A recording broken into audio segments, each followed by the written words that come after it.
Was covered by the news team around here at the psychiatric hospital in Accra, in which we had complaints from doctors and nurses who were saying that even injectables for sedating patients, they're short in supply. Psychiatric hospital. Do you know something? To supply them? Do you know something? Government or who? Yes, government, Ministry of Health. Government also have Ministry of Health. It just doesn't come. The supplies are not coming. We are challenged in every facet of our economy. But you see, there are certain things that even we should start looking at privatization, mental health. No. Seriously. In other jurisdictions, some of these things are privatized. You go to old people's home. When you go to old people's homes out of this country, most of them are mentally degenerating. So they have an enclave, a small, so that they are taking good care of them. You go to psychiatric hospital. So people pay for those services? Yes, some people, the families also get involved. It becomes a human activity. At that stage, it becomes a whole family concept. People take their mothers and fathers to old people's home. So you're saying we need to have everything? We need to have everything. Rather than mental health is concerned. Rather than look at where the psychiatric hospital is.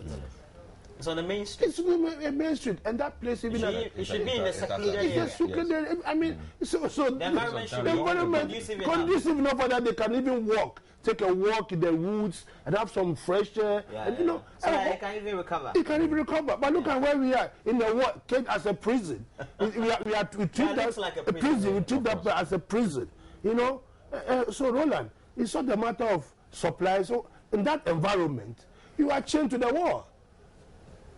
But then if we think out of the everywhere in the world, sometimes they're chained. No, but look, seriously, it depends. Like I'm saying, go out of this world, go out of Ghana, go to other countries, and these are broken down into a form of employment. Good nurses are trained, rather, to be able to. So sometimes it's not only the medication that is necessary, but even the human care, the added value, right? We change the atmosphere. So we keep doing things that 57 years of independence must now have been condemned to the past. So when you come and talk about psychiatry, just pass there and see a big wall. So everybody going there, everybody passing by think that it's a prison. How do we go and help them? It's serious. You see, you're talking about psychiatric hospital. It's everywhere. We just started with that. The government is cash strapped everywhere. Not even Parliament, you don't have supply? Parliament. Oh, we have about 3/4 outstanding. Outstanding, yes, not paid. Parliament. And I know when one day a CMA raised the issue in Parliament that Parliament is broke, you say, no, you should use the word Parliament is challenged. I was telling myself, whether it's challenge or broke, the situation is still the same. We were to monitor a project, Agri Committee. We'll come out and come back. We'll travel on our own. We said, no, had a TNT, whatever paid. Because I'm told that Parliament, subvention to Parliament, government owes Parliament about 4 months back. That's information on the ground. And so it's everywhere. So I'm not surprised that they're not getting this. But you see, this is something that is very, very important. Are we prioritizing all? And it's very, very well. Every sector, this is supposed to be under Ministry of Health. For all you know, of course, Ministry of Health is also not getting this at the normal time that it's supposed to receive it. And so it will not be. So it trickles down to every sub-agency within the agency. Yes. Somewhere can it's a common fund, third quarter last year has not been paid.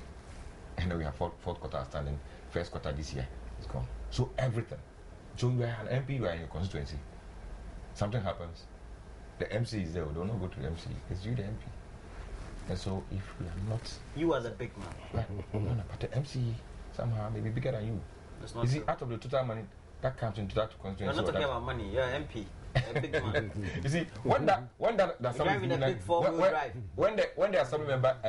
assembly is giving 95% of everyone that can, you are giving 5%, and yet any problem. It's not about how much you are allocated. But the MC also drives in the 4-wheel drive, and several cars.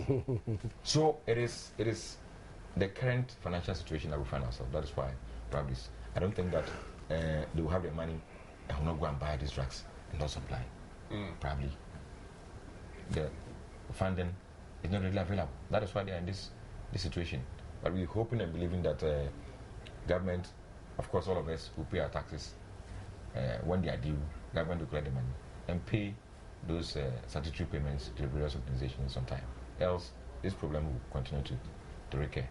And I sometimes really don't understand. I don't know. There was a time I wanted to ask, not Rickerson, the other one, the other deputy. I forgot to say, Forson. Yes. Ato. Yes, Ato. I got closer, but he was called in another meeting. I wanted to find out, Ato, what is really the problem? Because I know that the budget says that at every quarter, when you collect all these monies, this percentage should go here, this percentage should go here. I want to find out why. Is it, no matter how small it is percentage. A very nice, sincere politician. Yes, I want to find out, because when I'm there, you ask the question. I don't know how, I'm not in government. So I want to your constituents ask you, or when you go to the assembly meetings. Yes, why is the money not coming? Meanwhile, the quota is passed. Tell them it will come. So why are we going to even in our individual homes, we also backdate sometimes. Your families ask you, say, Master train. So 2 weeks time. All right. Yeah, but it's 3 quarters. Okay. So that'll be it for the morning, and we've had in the studio. Thanks for joining us this morning. This is your first time. Yeah, my first time. Okay. William Ejapong Kwetu. Yeah. Ejapong is his name. The Kwetu is his dad's name. He's a member of parliament for Akimoda.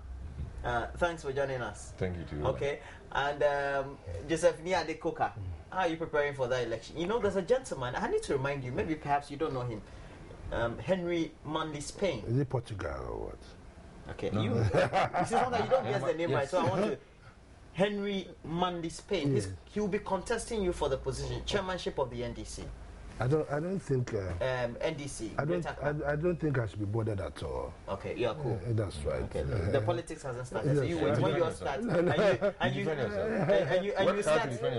you start bickering in the media. No, but let me tell you something. You know, that's the last thing I would do.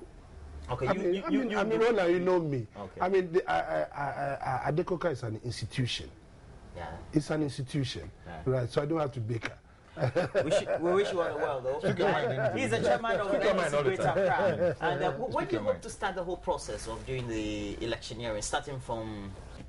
Well, the general secretary and the party will allow the process. They're supposed to be doing some biometrics and the following after the MPP, doing an improvement on what the MPP has. It's good. I mean, you have to open. Will you be doing it? We are doing it. You have to open the frontiers of democracy.